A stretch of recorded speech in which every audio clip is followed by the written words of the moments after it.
ساده ترین راه مهاجرت به آلمان بدون نیاز به جاب آفر. دیگه نگوین که ما جاب آفر نداریم و نمیتونیم که برای ویزا اپلای کنیم. این گزینه‌ای که تازه اد شده مخصوص شما هسته.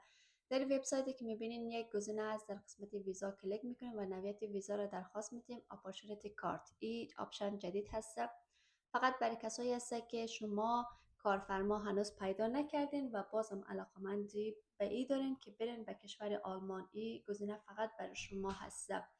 خب چه کسایی میتونه درخواست بده؟ کسایی که از دانشگاه فارغ شدن، مدرک دانشگاهی دارین یک، و کسایی که مدرک دانشگاهی ندارین شما 2 سال تجربه کاری داشته باشین به یک حرفه و او کار خیلی خوب بلد باشین. چطور میتونین اپلای کنین؟ از طریق وبسایت رسمی برین اپورتونتی کارت پیدا کنین و این شرایط بخونین. استیتمنت بانکی خیلی ضروری هسته، به خاطر که شما ثابت کنین 1 ساله که در کشور جرمنی هستین تا کار پیدا میکنین. مصارف خودتان به عهده بگیرین. خب از کدام کشورها میشه درخواست داد؟ اولا بگویم که هر کشوری که هستین از اینجا انتخاب کنین و در اینجا اگر شرایطش اوکی بود، گزینه اپلای داشت، یعنی شما انتخاب کردن میتونین و از اون کشور اپلای میتونین.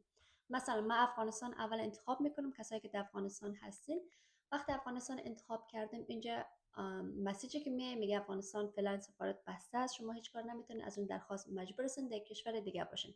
پاکستان انتخاب کرده و گزینه دوم که مربوط به افغان هاست، اپلای ناو کلیک کنین و اینجا میگه من قبول دارم و در اینجا امی گزینه اپلای براتون فعال میشه و فقط نیاز شما اپلیکیشن رو پر کنین و مدارک بفرستین. بفرست پست بر دوستایی که منتظر این فرصت بودن و هنوز دریافت نکردن جاب آفر از کشور آلمان.